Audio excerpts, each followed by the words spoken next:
Hello बच्चों, आज आप लोगों को दोपहर के 1 बजे कार्बोनिल कंपाउंड का फर्स्ट लेक्चर मिल गया होगा 2 आवर्स का। और ये लेक्चर आप लोग देख रहे होंगे लगभग 6-7 बजे शाम को। इलेक्ट्रोकेमिस्ट्री का ये 4th लेक्चर है। कल आप लोगों ने हमसे इलेक्ट्रोकेमिस्ट्री में नस्ट इक्वेशन पढ़ा था कि किस प्रकार से कंसंट्रेशन पर इलेक्ट्रोड पोटेंशियल और ईएमएफ ऑफ सेल डिपेंड करता है। इसके बाद आप लोगों ने हमसे कल पढ़ा था अबाउट गिब्स फ्री एनर्जी और बहुत ही इंपॉर्टेंट कुछ फार्मूले पढ़े थे। जैसे पहला फार्मूला था decrease in Gibbs free energy is equal to maximum useful work obtained from the system.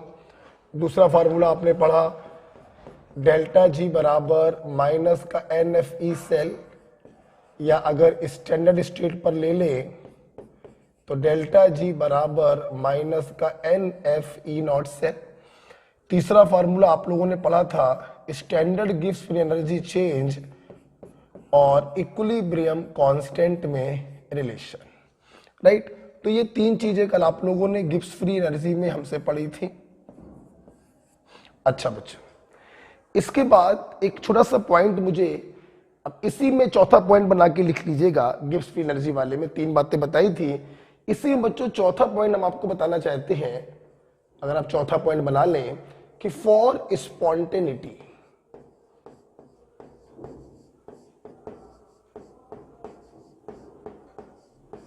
मतलब अगर कोई प्रोसेस स्पॉन्टेनियस होना चाहता है तो क्या कंडीशन होती है। तो मैं आपको बताना चाहूंगा कि स्पॉन्टेनियस प्रोसेस के लिए गिब्स फ्री एनर्जी नेगेटिव होना चाहिए। बेटा बोलो क्या होना चाहिए? Negative. Gibbs free energy should be negative for a spontaneous process. अब सोचो जरा, डेल्टा जी अगर नेगेटिव होगा तो नेगेटिव से नेगेटिव कट जाएगा, तो ईएमएफ ऑफ सेल क्या होगा? पॉजिटिव। तो for spontaneous process delta G must be negative, EMF of cell must be positive. बात करते हैं बच्चों रिएक्शन क्वाशिएंट की। देखो स्पॉन्टेनियस का मतलब क्या होता है? स्पॉन्टेनियस का मतलब है कोई रिएक्शन अपने आप फॉरवर्ड डायरेक्शन में चल रही है। और तुम लोग को मालूम है रिएक्शन फॉरवर्ड डायरेक्शन में तभी जाती है जब Q की वैल्यू Kc से कम हो। Is it clear? तो स्पॉन्टेनियस होने के लिए डेल्टा जी निगेटिव होना चाहिए, ईएमएफ ऑफ सेल पॉजिटिव होना चाहिए और Q की वैल्यू लेस देन Kc होनी चाहिए। ये 3 कंडीशन होती है for a process to be spontaneous, right. तो एक पॉइंट कल ये रह गया था, इसको लिख लीजिए।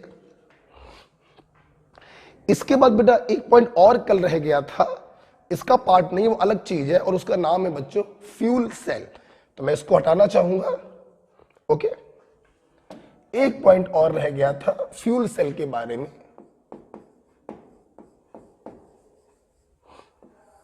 देखिए बच्चों, ये फ्यूल सेल होते हैं ना, ये भी एक प्रकार के गैल्वेनिक सेल होते हैं। वही गैल्वेनिक सेल जो आप लोगों ने अभी रिसेंटली डिटेल में हमसे पढ़ा हुआ है। बस अंतर ये है कि जो फ्यूल सेल होते हैं, हमने किसी फ्यूल को जलाया, जलाने से कंबस्शन एनर्जी निकली। ये क्या करते हैं? उस कंबस्शन एनर्जी को इलेक्ट्रिकल एनर्जी में बदल देते हैं, इसीलिए इनका नाम पड़ता है फ्यूल सेल। तो लिखेंगे those galvanic cell which convert combustion energy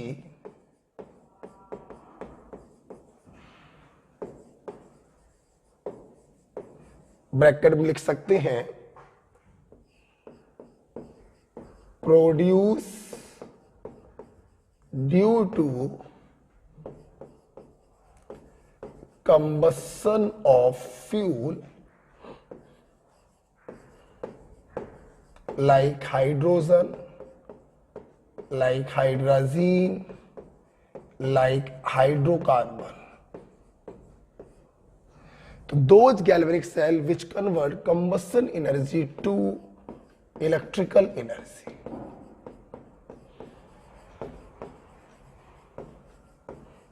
इन्हें बच्चों हम लोग कहते हैं fuel cell.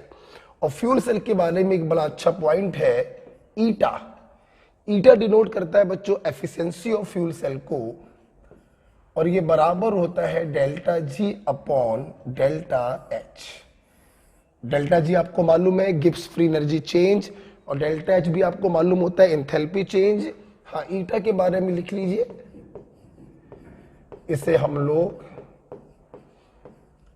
Efficiency of fuel cell कहते हैं। ठीक है, जैसे एक एग्जांपल अगर मैं आपको बताना चाहूं फ्यूल सेल का, तो फॉर एग्जांपल मैंने ले लिया हाइड्रोजन ऑक्सीजन फ्यूल सेल। देखिए इसका एग्जांपल है, जो पहला मॉलिक्यूल होता है बच्चों वो डिनोट करता है फ्यूल को, और किसी को जलाने के लिए हमें ऑक्सीजन की जरूरत तो पड़ती ही पड़ती है, इसीलिए नाम पड़ गया हाइड्रोजन ऑक्सीजन फ्यूल सेल।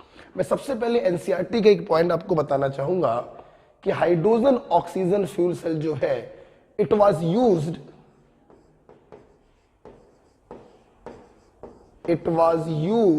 इन अपोलो स्पेस प्रोग्राम।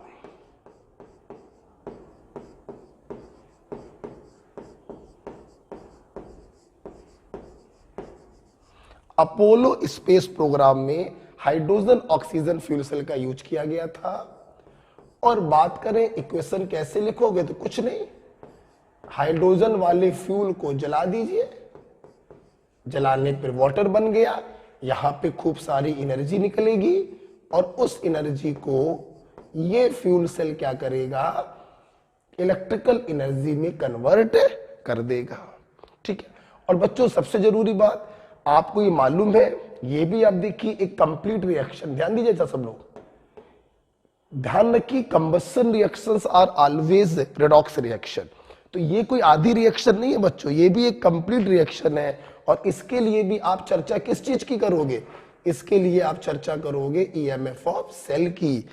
इसके लिए चर्चा इलेक्ट्रोड पोटेंशियल की नहीं होगी, ईएमएफ ऑफ सेल की चर्चा होगी, क्योंकि ये भी एक कंप्लीट रेडॉक्स रिएक्शन है। आप देखिए हाइड्रोजन का ऑक्सीडेशन हो रहा है, आप देखिए ऑक्सीजन का रिडक्शन हो रहा है। ओके, अगर आपको एन की वैल्यू निकालनी हो तो एन की वैल्यू भी निकालना आप लोग जानते हैं, total change in oxidation number in balance equation.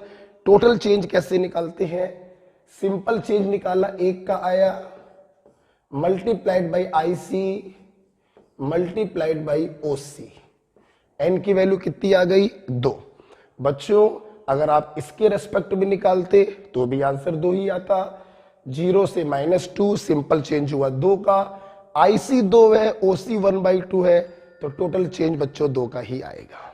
Clear. अगर हम इसके लिए बात करें डेल्टा जी की, तो डेल्टा जी बराबर माइनस का एन, एफ आपको मालूम है 96,500, और ईएमएफ ऑफ सेल आपको दिया जाएगा, रख दीजिएगा, डेल्टा जी की वैल्यू आ जाएगी।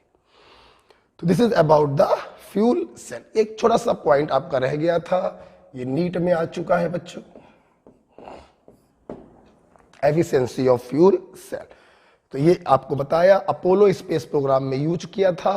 Combustion reactions are always redox reaction, इनके लिए हम ईएमएफ ऑफ सेल की बात करेंगे। एन की वैल्यू आएगी total change in oxidation number, दोनों एन और ई को रख दीजिएगा, डेल्टा जी आ जाएगा। ठीक है, चलिए इस प्रकार से आपका खत्म होता है गैल्वेनिक सेल पूरी तरीके से। अब हम लोग इस चैप्टर के आखिरी पड़ाव पे आ गए हैं, जिसका नाम है इलेक्ट्रोकेमिकल सीरीज। जो देखेंगे सब लोग,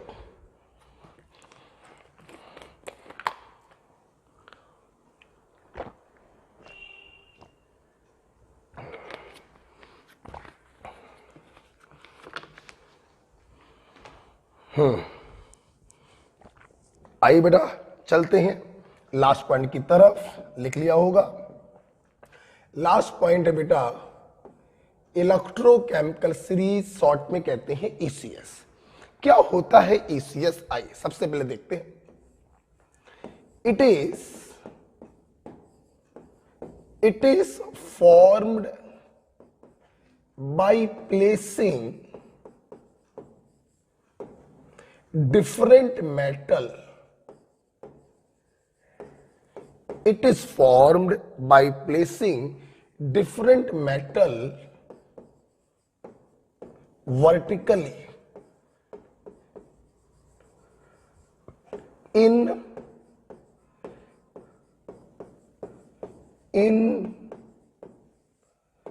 increasing order of their SRP. SRP का मतलब स्टैंडर्ड रिडक्शन पोटेंशियल। हम लोगों ने कैसे बनाई है इलेक्ट्रोकेमिकल सीरीज? हम लोगों ने क्या किया, हेलो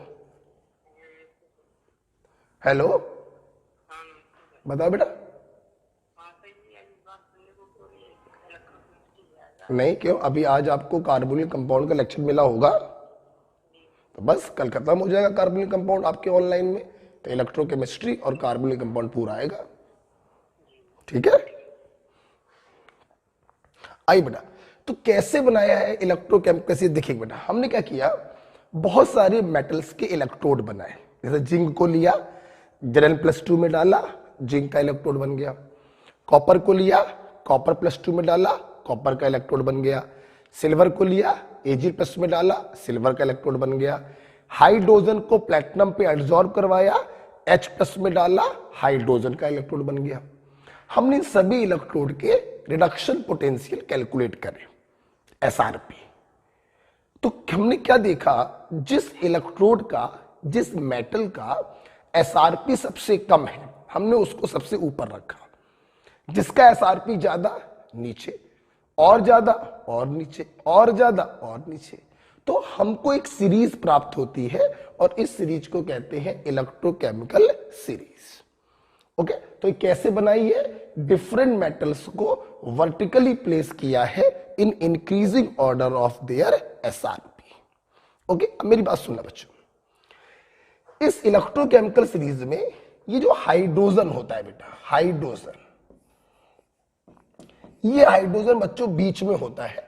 इसके ऊपर भी मेटल्स होते हैं, इसके नीचे भी मेटल्स होते हैं, और इसका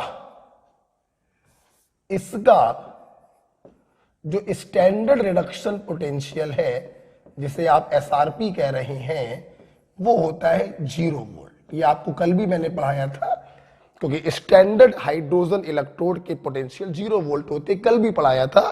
तब हम लोग इसको कहते हैं SHE, used as reference electrode. अच्छा बच्चों, मैंने यहां पे रिडक्शन क्यों दिखाया है? क्योंकि आप बात कर रहे हैं रिडक्शनल पोटेंशियल की। रिडक्शन पोटेंशियल जो डेवलप होता है ड्यू टू रिडक्शन, इसलिए हमने H+2H2 लिखा है। H2 नहीं लिख सकते, क्योंकि हम लोग बच्चों डिस्कस कर रहे हैं किस चीज को? रिडक्शन पोटेंशियल को।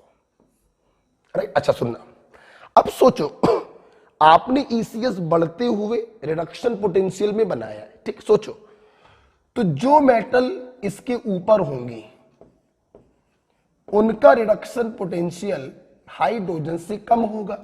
0 से कम का मतलब नेगेटिव होगा।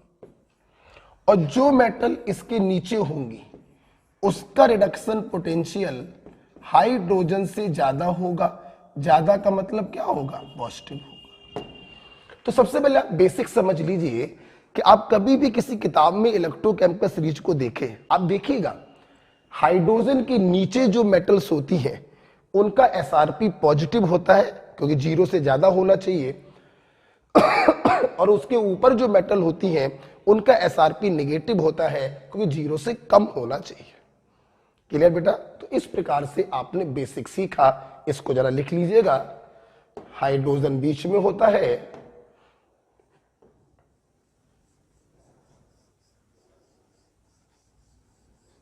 कुछ मेटल इसके ऊपर है, उनका SRP नेगेटिव होगा। कुछ मेटल इसके नीचे हैं, उनका SRP बच्चों पॉजिटिव होगा। ठीक है, तो ECS का मेन आपको समझ में आया कि बढ़ते हुए SRP में बनाई गई है रिडक्शन पोटेंशियल का मतलब है रिडक्शन करते हुए हमें दिखाना है higher goes to lower, right. अब आइए मैं आपको पूरी इलेक्ट्रोकेम का सीरीज लिखवाता हूं, एक बिल्कुल नए पेज पर लिखिएगा इलेक्ट्रोकेम का सीरीज। अगर इस पेज के नीचे जगह खाली पड़ी है तो उसमें जो थ्योरेटिकल पॉइंट्स हम लिखवाएंगे वो लिख लेना। अब जो मैं इलेक्ट्रोकेम का सीरीज लिखवाने जा रहा हूं बिल्कुल नए पेज पर, एक एक खाने में एक एक लिखना, ठीक है। देखो मैं इसको हटा रहा हूं, सुनना बच्चों। हमारी इलेक्ट्रोकेम का सीरीज है, देखेंगे, लिख बा सर का ना मग अल मन। बच्चों मन के बाद एक खाने की जगह छोड़ देना, जन कर फे कड को नी सन पब एच, ठीक है। एच का मतलब हाइड्रोजन, ये मेटल्स बच्चों हाइड्रोजन के ऊपर है। मैंने अभी अभी एक गाना गाया, वो गाना अगर आपको किसी और तरीके से ये सीरीज याद है तो वैसे याद रखिए। मैं जब 11th 9th या 10th में बात है तो एक मेरे टीचर ने मुझे बताई थी आज के 10-12-15 साल पहले, तो मुझे वही याद है, मैंने ये बनाई नहीं है ट्रिक, मुझे भी एक टीचर ने बताई थी। तो लिख बा सर, जब मैं ये सीरीज पढ़ा रहा हूं तो लिखिएगा मत, सिर्फ देखिएगा। लिख बासर का ना मग अल मन जन कर फे कड को नी सन पब एच। अच्छा, इसके नीचे भी मेटल है, थोड़ी देर में उसकी चर्चा करेंगे, पहले ऊपर वाले को देखते हैं। जैसा कि आप देख रहे हैं कि हम लोग पढ़ रहे हैं रिडक्शन पोटेंशियल, मतलब क्या होना चाहिए, रिडक्शन होना चाहिए। तो यहां पर Li plus goes to Li, K plus goes to K, 2-3 लिख दे रहे हैं, Ba plus goes to Ba, Mg plus 2 goes to Mg, right. Reduction होना चाहिए, ये नहीं कर सकते अब Li goes to Li plus नहीं लिख सकते, क्योंकि SRP के बढ़ते हुए क्रम में बनाया गया है, हमें सबका रिडक्शन दिखाना पड़ेगा। Cr plus 3 goes to Cr,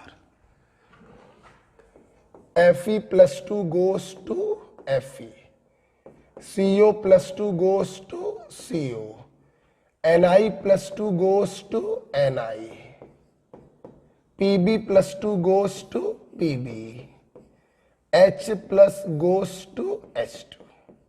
सबसे पहले आप ये फील कर लीजिए कि हम लोग SRP के बढ़ते हुए क्रम में ECS बनाते हैं, इसलिए हम लोग हमेशा रिडक्शन दिखाते हैं, ठीक। दूसरी बात, मैंने मन के नीचे एक जगह छोड़ने को कहा था, हाँ बेटा, क्योंकि मन के नीचे मम्मम, बोलो मन के नीचे मम्मम,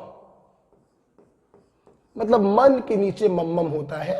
और बच्चों वाटर का जब रिडक्शन होता है तो हमें हाइड्रोजन प्राप्त होता है, आप देख सकते हैं +1 से 0 जा रहा है, तो ये वाटर के रिडक्शन को शो कर रहा है, ठीक। अच्छा और सुना बेटा, जैसे कि आप जानते हैं कि ये तो आपका हाइड्रोजन इलेक्ट्रोड है, और हाइड्रोजन इलेक्ट्रोड का स्टैंडर्ड रिडक्शन पोटेंशियल क्या होता है बेटा, इसका स्टैंडर्ड रिडक्शन पोटेंशियल क्या होगा, 0 वोल्ट,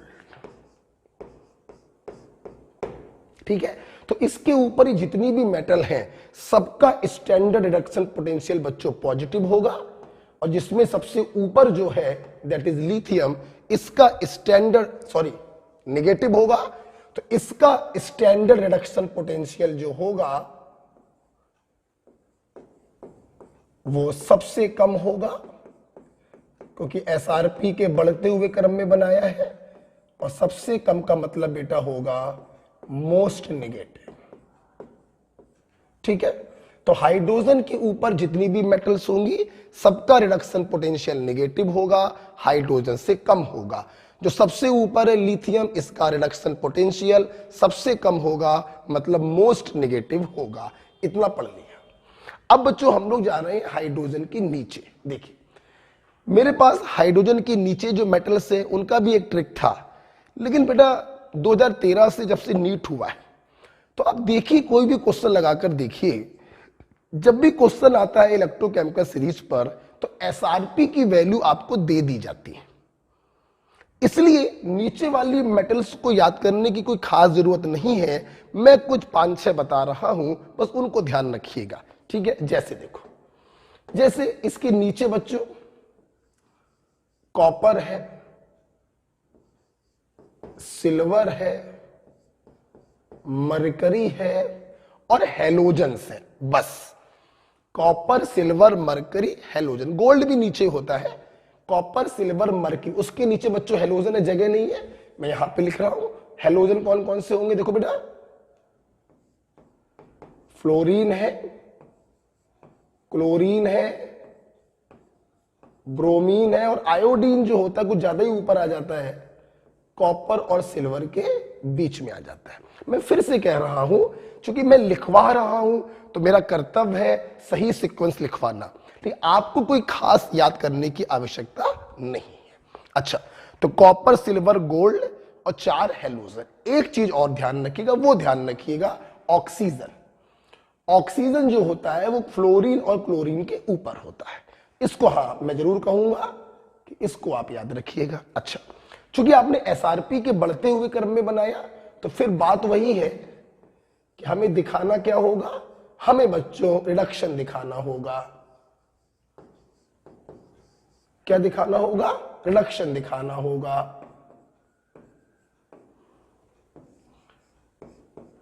ऑक्सीजन का जब रिडक्शन होता है तो हमें वाटर प्राप्त होता है, 0 से -2। ऑक्सीजन का जब रिडक्शन होता है तो हमें वाटर प्राप्त होता है। क्लियर? अच्छा सुनना बेटा, आपने ये इलेक्ट्रोकेमिकल सीरीज बढ़ते हुए एसआरपी में बनाई है, तो जो सबसे ऊपर होगा उसका एसआरपी सबसे कम, मोस्ट नेगेटिव होगा। तो जाहिर सी बात है जो सबसे नीचे होगा उसका एसआरपी सबसे ज्यादा, मतलब मोस्ट पॉजिटिव होगा। जगह नहीं, आप आगे लिखिएगा। तो इसका जो एसआरपी होगा वो सबसे ज्यादा होगा, दैट इज मोस्ट पॉजिटिव होगा। ओके, तो ये देखिए मैंने अपने स्टूडेंट को इलेक्ट्रोकेमिकल सीरीज का मतलब बताया। आप इसको लिख लीजिएगा पॉज करके आप लिखिएगा, मेरी बात सुनिए अभी। तो इलेक्ट्रोकेमिकल सीरीज कैसे बनाई है, बढ़ते हुए स्टैंडर्ड रिडक्शन पोटेंशियल में जब मेटल को अरेंज किया तो हमको इलेक्ट्रोकेमिकल सीरीज प्राप्त हुई। हाइड्रोजन का स्टैंडर्ड रिडक्शन पोटेंशियल 0 होता है, तो उसके ऊपर वाली मेटल्स का नेगेटिव होगा, नीचे वाली का पॉजिटिव होगा। सबसे ऊपर लिथियम है, इसका एसआरपी सबसे कम होगा, मोस्ट नेगेटिव। सबसे नीचे फ्लोरीन है, इसका एसआरपी सबसे ज्यादा होगा, मोस्ट पॉजिटिव।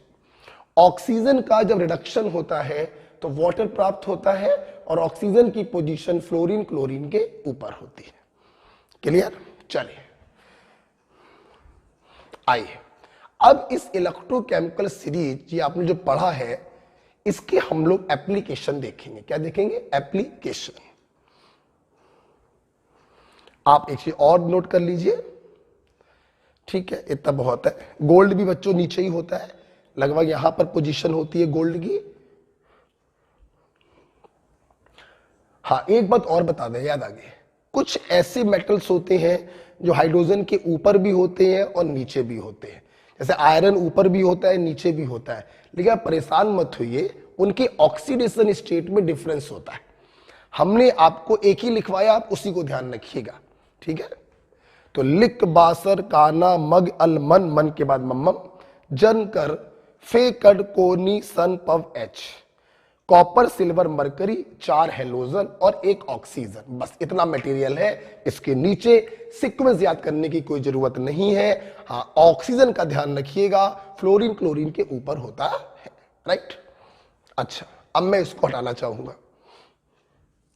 वीडियो को पॉज करके आप लोग इसको लिख लीजिएगा, ठीक है। अब बच्चों मैं जा रहा हूं इसके एप्लीकेशन में।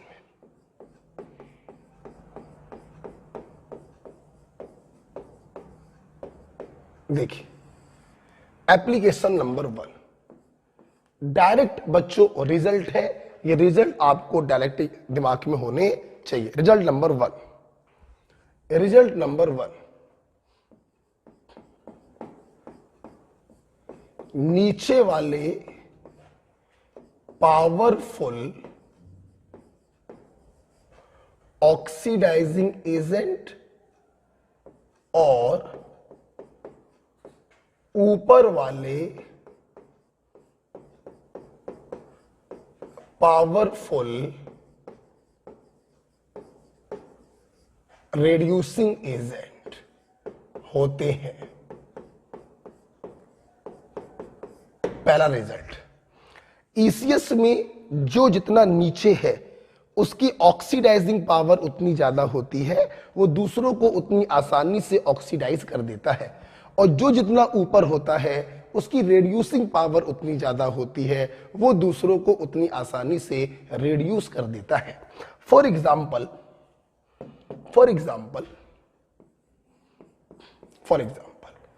हेलोजन और हैलाइड, हेलोजन और हैलाइड, ठीक है। देखा बेटा, इसमें कोई शक नहीं है, हेलोजन 0 से -1 में जा रहा है। हेलोजन का रिडक्शन हो रहा है तो हेलोजन काम करेगा ऑक्सीडाइजिंग एजेंट, और हैलाइड को देखें तो इसका ऑक्सीडेशन हो रहा है तो ये काम करेगा रेड्यूसिंग एजेंट। मतलब हेलोजन के बारे में आपसे जब भी ऑर्डर पूछा जाएगा, ऑक्सीडाइजिंग पावर का ऑर्डर पूछा जाएगा, और हैलाइड के बारे में जब भी ऑर्डर पूछा जाएगा, रेड्यूसिंग पावर का ऑर्डर पूछा जाएगा। अब मान लो आपसे पूछा गया order of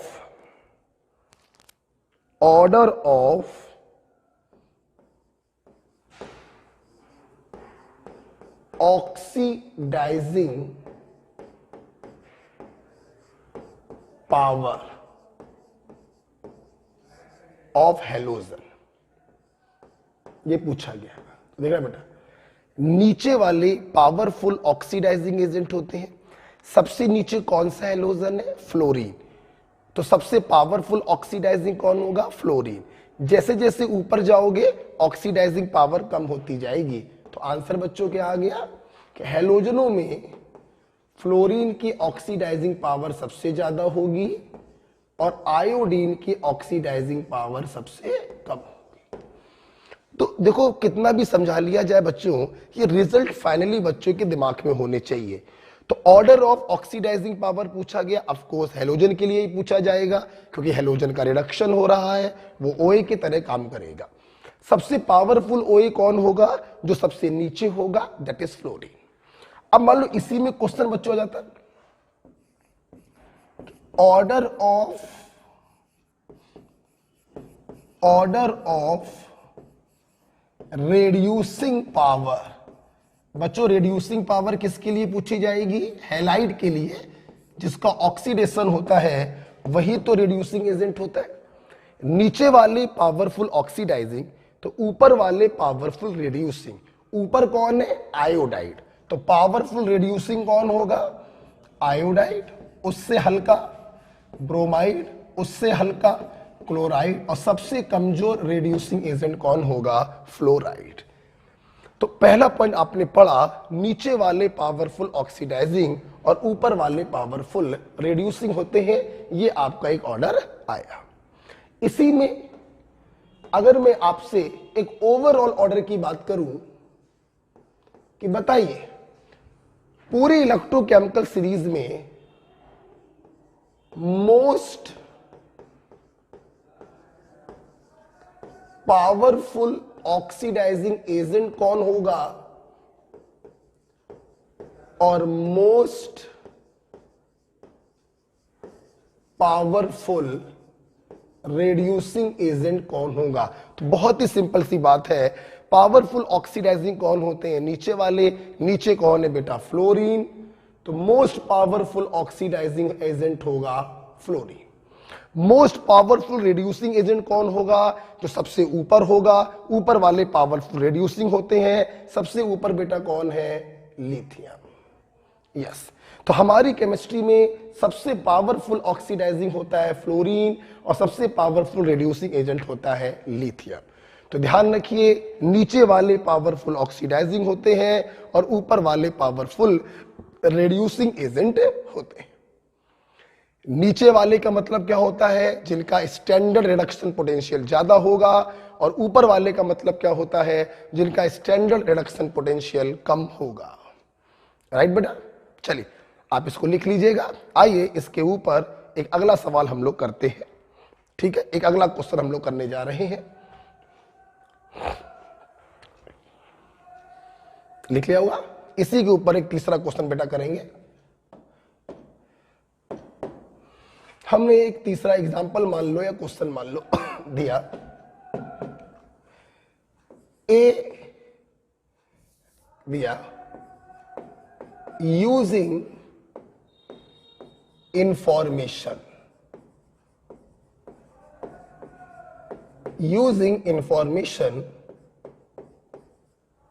identify powerful reducing agent. Information को मारो गोली मारो। पहले दो बातें दिमाग में बैठा लो। रेड्यूसिंग एजेंट पूछा है तो आंसर वो होगा जिसका ऑक्सीडेशन हो रहा हो। पहला पॉइंट तो ये समझ लो। और पावरफुल रेड्यूसिंग एजेंट पूछा है, आंसर वो होगा जो ऊपर होगा। ऊपर का मतलब जिसका रिडक्शन पोटेंशियल कम होगा। बस दो ही बातें दिमाग में रखनी है। जैसे बच्चों देखो, मैंने आपको इंफॉर्मेशन दिया A converted to A plus, इसका E0 है मान लो 0.8 वोल्ट। ठीक, बहुत प्यारा सवाल है, ध्यान से देखिएगा। B converted to B plus और इसका E0 है 0.5 वोल्ट। ऑप्शंस है A प्लस, B और B प्लस। आप नहीं करेंगे, हम करेंगे। देखिएगा, सबसे पहली बात है, मैंने आपसे पूछा है रेड्यूसिंग एजेंट। तो सबसे पहले आप ये देख लीजिए कि रेड्यूसिंग एजेंट वो होता है जिनका ऑक्सीडेशन होता है। ऑक्सीडेशन A का हो रहा है, A प्लस का नहीं हो रहा। ऑक्सीडेशन B का हो रहा है, B प्लस का नहीं हो रहा। तो आंसर या तो A होगा या फिर B होगा। ना A प्लस हो सकता है और ना B प्लस हो सकता है। मेरी बात फिर समझिए, हमने आपसे रेड्यूसिंग एजेंट पूछा है। तो रेड्यूसिंग एजेंट वो होते हैं जिनके खुद का ऑक्सीडेशन हो। ऑक्सीडेशन देखिए A का हो रहा है या फिर B का हो रहा है। A प्लस का तो रिडक्शन हो रहा है और B प्लस का भी रिडक्शन हो रहा है, और जिसका रिडक्शन होता है वो ऑक्सीडाइजिंग एजेंट होते हैं। हमने रेड्यूसिंग एजेंट पूछा है, इसलिए A प्लस और B प्लस तो हो ही नहीं सकता। अब आंसर या तो A होगा या फिर क्या होगा? B होगा। अब सुनना, पावरफुल रेड्यूसिंग एजेंट कौन होते हैं? जो ऊपर, यही याद रखना, एग्जाम में बच्चों से यही याद रहेगा। और ऊपर बच्चों कौन होता है? जिसका स्टैंडर्ड रिडक्शन पोटेंशियल कम हो। अब देखो, आप ये देखिए, ये जो इलेक्ट्रोड पोटेंशियल दिए गए हैं ये आपको ऑक्सीडेशन पोटेंशियल दिए गए। अगर आप ध्यान से देखें तो ये भी ऑक्सीडेशन पोटेंशियल है, ये भी ऑक्सीडेशन पोटेंशियल है। हम कंपेयर करते हैं रिडक्शन पोटेंशियल को, तो इसका रिडक्शन पोटेंशियल हो जाएगा माइनस का 0.8 और इसका रिडक्शन पोटेंशियल हो जाएगा माइनस का 0.5। अब बताइए किसका रिडक्शन पोटेंशियल कम है? ये रिडक्शन पोटेंशियल कम है, इसलिए पावरफुल रिड्यूसिंग एजेंट होगा A। This is your answer. तो हमेशा ध्यान रखना, कभी भी इस प्रकार के क्वेश्चन आए आपको दो बातें पकड़नी पड़ती हैं। पहली बात पकड़ते हैं कि रेड्यूसिंग एजेंट कौन होगा, जिसका ऑक्सीडेशन हो, और फिर दूसरी बात पकड़ेंगे कि पावरफुल रेड्यूसिंग वो होगा जो ईसीएस में ऊपर हो, जिसका एसआरपी कम हो, स्टैंडर्ड रिडक्शन पोटेंशियल कम हो। कम किसका है, माइनस का 0.8, so the answer is a. Okay बेटा, ओके चलिए एक स्टेप हम लोग आगे चलते हैं, ठीक है। एक क्वेश्चन हम आपको और करवाते हैं, देखिएगा। इसी में एक सवाल और देखिए।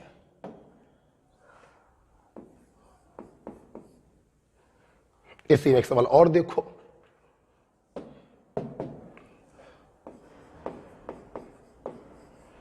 Using information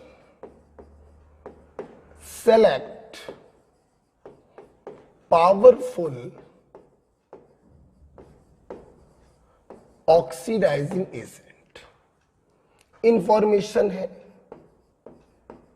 MnO4 minus goes to Mn+2 और Cr2O7 minus 2 goes to Cr+3। ये वैल्यू हमने आपको दी है, मान लीजिए 1.5 वोल्ट। ये वैल्यू हमने आपको दी है 1.20 volt and the options are MnO4 minus, Mn+2, Cr+3 और Cr2O7 माइनस 2। देखिए वीडियो पॉज करके आप करिएगा, ठीक। अब मैं बताने जा रहा हूं आप लोगों से फिर वही बात है, दो चीजें। आप लोगों से ऑक्सीडाइजिंग एजेंट पूछा गया, तो सबसे पहले ये देखिए कि ऑक्सीडाइजिंग एजेंट कौन हो सकता है, जिसका रिडक्शन हो रहा हो। +7 से +2 इसका रिडक्शन हो रहा है, ये ऑक्सीडाइजिंग एजेंट होगा। +6 से +3 इसका रिडक्शन हो रहा है, ये ऑक्सीडाइजिंग एजेंट होगा। तो बी वाला और सी वाला तो हो ही नहीं सकता। अब सवाल है कि पावरफुल कौन होगा, तो नीचे वाले पावरफुल ऑक्सीडाइजिंग एजेंट होते हैं, हाँ या ना। नीचे कौन होता है, जिसका रिडक्शन पोटेंशियल ज्यादा हो। लकली ये भी आपको रिडक्शन पोटेंशियल दिया गया है, रिडक्शन हो रहा है तो ये रिडक्शन पोटेंशियल होगा, और ये भी आपको रिडक्शन पोटेंशियल दिया गया है, साइन चेंज करने की जरूरत नहीं। तो सबसे ज्यादा स्टैंडर्ड रिडक्शन पोटेंशियल कौन सा है, 1.5। तो पावरफुल ऑक्सीडाइजिंग एजेंट कौन होगा, MnO4 minus. So the answer is a. तो हमेशा ध्यान रखना बच्चों, नीचे वाले पावरफुल ऑक्सीडाइजिंग होते हैं और ऊपर वाले पावरफुल रिड्यूसिंग होते हैं, ठीक है। तो पहला पॉइंट हमने आपको पढ़ाया, उस पर 3-4 सवाल कराए, कॉन्सेप्ट क्लियर हो गया, राइट। आगे बढ़ते हैं, हटा रहे बेटा, आगे बेटा बढ़ते हैं। एप्लीकेशन नंबर 2 पे चलते हैं। देखिए एप्लीकेशन नंबर 2 आपके एग्जाम में आता है अबाउट रिएक्टिविटी ऑफ मेटल।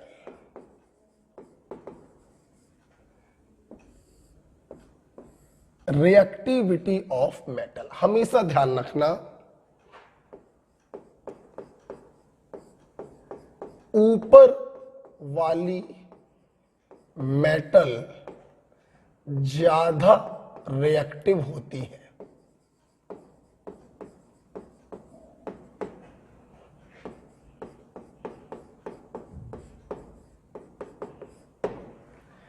ऊपर वाली मेटल ज्यादा रिड्यूसिंग होती हैं, ऊपर वाली मेटल ज्यादा रिएक्टिव होती है। जैसे जैसे ईसीएस में नीचे आते जाओगे, जैसे जैसे एसआरपी बढ़ता जाएगा, वैसे वैसे मेटल की रिएक्टिविटी कम होती जाएगी। ध्यान रखिएगा, ये बहुत ही इंपॉर्टेंट पॉइंट है। आपके एग्जाम में क्वेश्चन आते हैं, आपको बहुत सारी मेटल दी जाएंगी, उनके स्टैंडर्ड रिडक्शन पोटेंशियल दिए जाएंगे और आपसे रिएक्टिविटी ऑर्डर बच्चों पूछा जाएगा। तो ध्यान रखना, सबसे पहले एसआरपी को देखकर आप ईसीएस बना लेना। जो ऊपर होगा जिसका रिडक्शन पोटेंशियल कम होगा वो ज्यादा रिएक्टिव होगा, जो नीचे होगा जिसका रिडक्शन पोटेंशियल ज्यादा होगा वो कम रिएक्टिव होगा। राइट, जैसे इसके ऊपर एक सवाल हम देते हैं, बड़ा प्यारा सवाल है, जो देखिएगा। हाँ, ये सवाल देखिए। इसके ऊपर एक क्वेश्चन है, आपको मैंने 4 मेटल दी है और उनकी स्टैंडर्ड रिडक्शन पोटेंशियल दिए हैं। मेटल है PQRS और इनके स्टैंडर्ड रिडक्शन पोटेंशियल है -2.03 +1.5 -0.75 और -1.5 volt. And the question is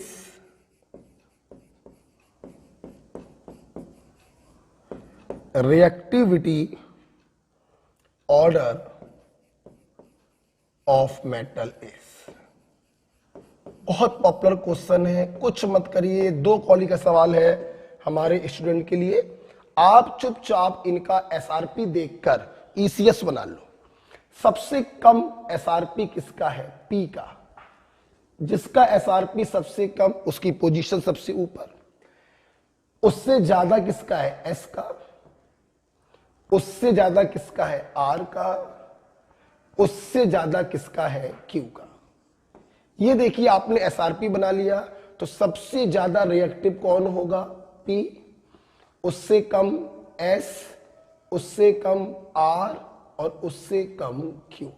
this is the order of reactivity of metal. Very simple. Okay, अच्छा, अब ये क्वेश्चन आपने कर लिया, बहुत आसानी से हो गया। अब अगर देखते हैं, अगर इसी क्वेश्चन में हम ऊपर वाले कॉन्सेप्ट को मिलाएं और मैं आपसे इसमें पूछूं, मैं लिख लीजिएगा इसको, तो सबसे जरूरी चीज बच्चों ये होती है कि आप एसआरपी को देखकर उसका ईसीएस बना लिया करिए। जैसे ही बेटा आप ईसीएस बनाओगे, बेटा कोई सवाल तुम्हारा गलत नहीं हो सकता। ऊपर वाले ज्यादा रिएक्टिव है, नीचे वाले कम रिएक्टिव है, रिएक्टिविटी का ऑर्डर आ गया। अब इसी में मान लो हम सवाल पूछे, इन चारों में मोस्ट पावरफुल रेड्यूसिंग एजेंट कौन होगा? तो this is the most powerful reducing agent. खत्म। बताइए, इनमें से मोस्ट पावरफुल ऑक्सीडाइजिंग कौन होगा? Then this is the most powerful oxidising agent. Powerful भी आप लिख लीजिएगा। ये आ गया। सवाल बहुत तरीके से बना सकते हैं, पता ना। सवाल आ गया, इनमें से वो कौन सी मेटल्स हैं जो ईसीएस में हाइड्रोजन के ऊपर होंगी? तो वेरी सिंपल सी बात, हाइड्रोजन के ऊपर वही होगी जिनका एसआरपी नेगेटिव हो। नेगेटिव पी है, आर है और एस है। मतलब ये तीनों मेटल एबव हाइड्रोजन होंगी और जिसका एसआरपी पॉजिटिव है क्यू, ये वाली बिलो हाइड्रोजन होगी। तो इस प्रकार से आप देखिए, आप कैसे भी क्वेश्चन कर सकते हैं। तो ऊपर वाली मेटल ज्यादा रिड्यूसिंग होती है, ऊपर वाली मेटल ज्यादा रिएक्टिव होती है, नीचे वाली मेटल ज्यादा ऑक्सीडाइजिंग होती है और लेस रिएक्टिव होती है। ये जो बड़ा पॉइंट नंबर 2 है, इसके ऊपर 2 बातें हैं, हम उन 2 बातों को करना चाहेंगे। इसी का एप्लीकेशन है। पॉइंट नंबर 2 के 2 एप्लीकेशन आप लोग पढ़ते हो, जरा देखिएगा। मैं ये हटाना चाहूंगा। पॉइंट नंबर 2 पर ही 2 एप्लीकेशन आप पढ़ते हो। तो इसी के ऊपर एक पहला पॉइंट है, इसी के ऊपर आपने पढ़ा होगा 12th में। लिखिए पहले साथ में, metals placed above 2 hydrogen in ECS can displace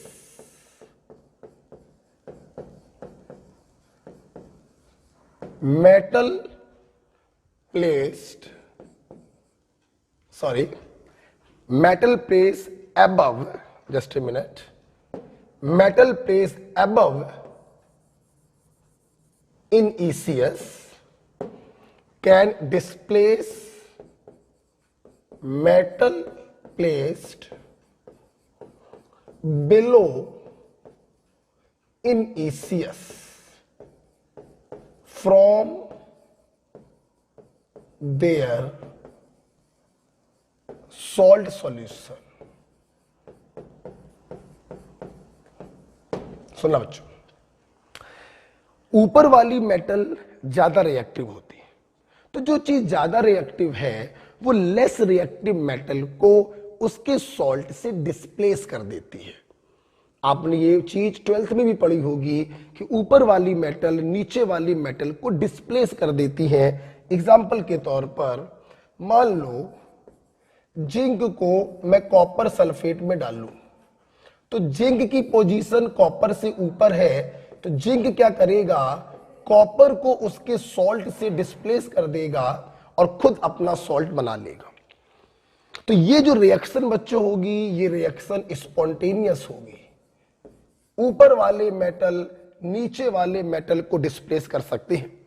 इसको आप ऐसे भी समझ सकते हैं कि ऊपर वाले पावरफुल रिड्यूसिंग एजेंट होते हैं, और जो पावरफुल रिड्यूसिंग है जाहिर सी बात है वो नीचे वाले को रिड्यूस करेगा ही करेगा। ये देखिए कॉपर का रिडक्शन कर दिया इस जिंक ने, तो ये रिएक्शन स्पॉन्टेनियस है। लेकिन अगर मैं रिएक्शन ये लिखूं Ag प्लस CuSO4 बराबर Ag2SO4 प्लस Cu, तो ध्यान दीजिए कॉपर ऊपर है, सिल्वर नीचे, नीचे वाला ऊपर वाले को डिस्प्लेस नहीं कर सकता। ये रिएक्शन नॉन स्पॉन्टेनियस है।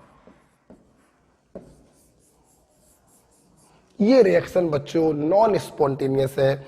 इसको दूसरे तरीके समझिए, नीचे वाले पावरफुल ऑक्सीडाइजिंग होते हैं, सिल्वर नीचे है, ये कॉपर को ऑक्सीडाइज तो कर सकता है, कॉपर को रेड्यूस नहीं कर सकता, जबकि यहां पर आपने कॉपर को रेड्यूस कराते हुए दिखाया है, इसलिए ये रिएक्शन नॉन स्पॉन्टेनियस है। तो हमेशा ध्यान रखिए दो तरीके से कर सकते हैं।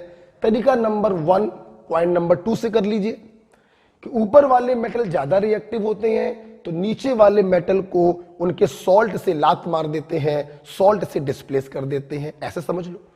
या पॉइंट नंबर 1 से समझ लो कि ऊपर वाले पावरफुल रिड्यूसिंग है जो नीचे वालों को रिड्यूस कर सकते हैं, स्पॉन्टेनियस।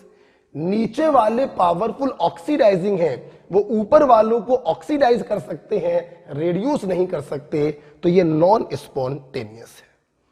ओके, तो एक ये पॉइंट 12th में आपने पढ़ा होगा। एक पॉइंट बच्चों आपने और पढ़ा होगा 12th में, इसको लिखिए, इंपॉर्टेंट है, ध्यान रखिए।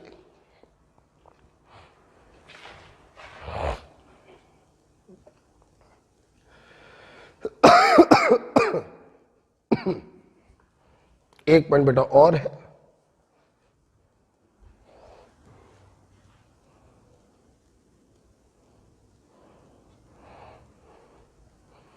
हटा दे बेटा इसको। चले इसी में, इसी दूसरे पॉइंट में कि ऊपर वाली मेटल ज्यादा रिएक्टिव होती हैं या ऊपर वाले पावरफुल रिड्यूसिंग होते हैं, इसी पॉइंट में एक बी पार्ट भी देखिए, लिखेंगे metal placed above to hydrogen in ECS can displace hydrogen gas from acid solution।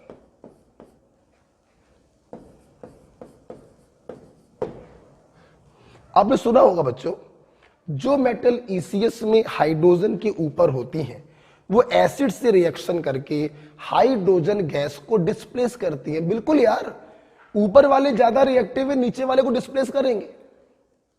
ऊपर वाले ज्यादा रिड्यूसिंग है, नीचे वाले को रिड्यूस करेंगे भैया, नीचे वाले ऊपर वाले को रिड्यूस नहीं कर सकते। इसलिए देखिए, मान लो जैसे एग्जांपल के तौर पर जिंक में आपने कोई एसिड डाला। अब देखना कई तरीके समझिए। जो ईसीएस में हाइड्रोजन के ऊपर है वो एसिड से हाइड्रोजन गैस को डिस्प्लेस करते हैं। आपने ऐसे पढ़ लिया क्योंकि ऊपर वाले ज्यादा रिएक्टिव है। अरे ऐसे पढ़ो ना, जिंक की पोजीशन हाइड्रोजन से ऊपर, तो जिंक पावरफुल रेड्यूसिंग हुआ, ये हाइड्रोजन को रेड्यूस कर सकता है। आप देख लो, इसने हाइड्रोजन को रेड्यूस कर दिया है। तो जो हो सकता है क्वेश्चन वाले ने वही कराया है, तो मामला स्पॉन्टेनियस होगा। लेकिन सोचो अगर रिएक्शन ये दे दी जाती, copper plus dilute sulphuric acid, और ये रिएक्शन आपको क्वेश्चन में दे दी जाती और पूछते बताइए ये रिएक्शन कैसी है, तो ऑफ कोर्स यार ये नॉन स्पॉन्टेनियस होगी। जो मेटल हाइड्रोजन के नीचे है, लेस रिएक्टिव है, वो हाइड्रोजन गैस को डिस्प्लेस नहीं कर सकते। अब इसको दूसरे तरीके से समझिए, कॉपर हाइड्रोजन के नीचे है, नीचे वाले पावरफुल ऑक्सीडाइजिंग होते हैं, कॉपर हाइड्रोजन को ऑक्सीडाइज कर सकता है। तुमने दिखा दिया है हाइड्रोजन का रिडक्शन ये पॉसिबल नहीं है। This reaction is non spontaneous. Okay बच्चों, तो दूसरा वाला पॉइंट था about the reactivity of metal, right. ठीक है। अच्छा, अब पहले पॉइंट और दूसरे पॉइंट को मिलाकर एक बहुत खूबसूरत क्वेश्चन है, बहुत खूबसूरत सवाल है, उस सवाल को मैं बताने जा रहा हूं।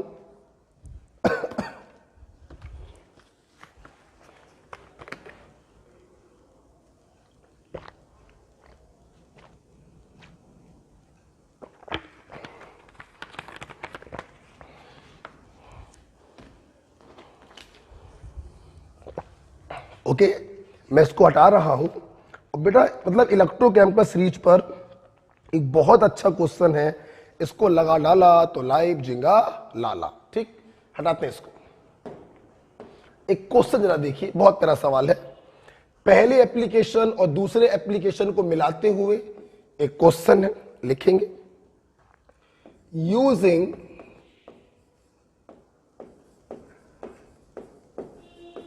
Using information form a electrochemical series by placing the metal A, B, D, E, H।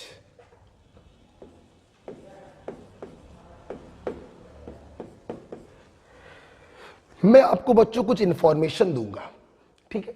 उन इंफॉर्मेशन को देखकर इन चार मेटल और इस हाइड्रोजन मतलब 5 लोगों को मिलाकर तुम्हें इलेक्ट्रोकेमिकल सीरीज बतानी है कि इनमें से कौन सबसे ऊपर होगा, कौन उसके नीचे होगा, राइट। मैं इंफॉर्मेशन देने जा रहा हूं।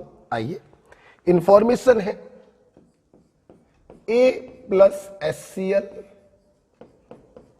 हाइड्रोजन गैस,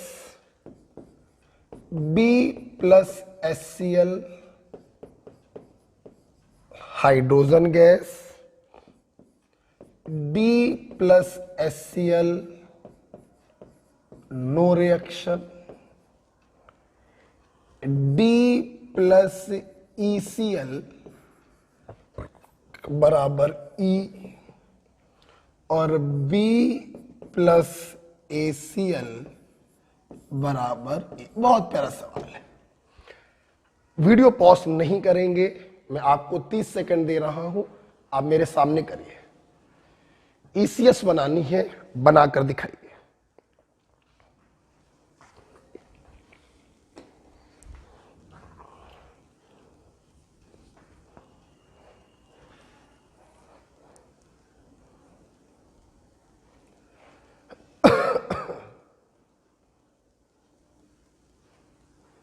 बहुत प्यारा सवाल है, ये सामने करिए।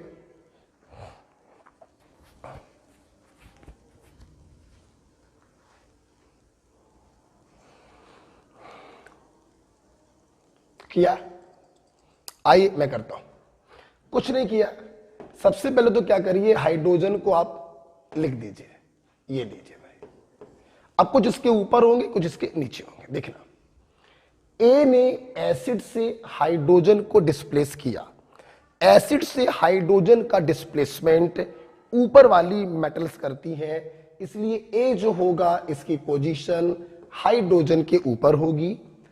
बी ने भी एसिड से हाइड्रोजन को डिस्प्लेस किया है, तो बी की पोजीशन भी हाइड्रोजन के ऊपर होगी। लेकिन इन दो इक्वेशन से ये पता नहीं चल रहा कि ए ऊपर होगा या बी ऊपर होगा, तो मैंने कॉमा लगा के फिलहाल ऐसे लिख दिया। डी जो है वो एसिड से हाइड्रोजन को डिस्प्लेस नहीं कर पा रहा, तो डी की पोजीशन नीचे होगी। डी ने ई के सॉल्ट से ई को डिस्प्लेस किया। ऊपर वाले मेटल नीचे वाले मेटल को उनके सॉल्ट से डिस्प्लेस कर सकते हैं, मतलब डी की पोजीशन ऊपर होगी, ई की पोजीशन नीचे होगी। ये रहा ई। नेक्स्ट, बी ने ए को डिस्प्लेस किया है उसके सॉल्ट से, तो बी ऊपर होगा, ए नीचे होगा, तो बी की पोजीशन आ गई ऊपर। और ये देखो बच्चों, बन गई आपकी इलेक्ट्रोकेमिकल सीरीज। तो बहुत ही प्यारा क्वेश्चन था, आपको इन 5 लोगों को ईसीएस में अरेंज करना था। ये बन गई आपकी इलेक्ट्रोकेमिकल सीरीज। कहने का मतलब ये है कि अगर आपसे इसमें पूछा जाता कि बताइए इन 5 में सबसे कम एसआरपी किसका होता, तो इसका एसआरपी मिनिमम होता, इसका एसआरपी मैक्सिमम होता। बताइए पावरफुल रिड्यूसिंग कौन होता, तो ये पावरफुल रिड्यूसिंग एजेंट है इन 5 में, और ये पावरफुल ऑक्सीडाइजिंग है इन 5 में। सवाल आता, बताइए इनमें से कितने लोगों के स्टैंडर्ड रिडक्शन पोटेंशियल नेगेटिव होंगे, तो इन दोनों के नेगेटिव होंगे, इन दोनों के पॉजिटिव होंगे। ओके, तो इस प्रकार से बच्चों आज आप लोगों ने हमसे स्पॉन्टेनिटी के बारे में पढ़ा, फ्यूल सेल के बारे में पढ़ा, इलेक्ट्रोकेमिकल सीरीज सीखी, उसका मतलब क्या होता है, 2 एप्लीकेशन बहुत सुंदर सुंदर आपने सवाल किए। सिर्फ 2 चीजें आपको और बतानी है। ईसीएस का एक 3rd एप्लीकेशन बताना है, इलेक्ट्रोलिसिस, जो आप लोगों को पढ़ना भी है, इलेक्ट्रोलिसिस। और लास्ट पॉइंट बताएंगे कोरोजन, दैट इज लोहे में जंग कैसे लगती है। तो इसका वीडियो आपको बच्चों कल मिल जाएगा। ओके ओके बेटा, थैंक यू। और सुनो बेटा, कोई सवाल नहीं लगाना अभी ईसीएस पर, ईसीएस पे सवाल कल लगाइएगा जब ईसीएस का 3रा पॉइंट हो जाए। ओके ओके बेटा, थैंक यू।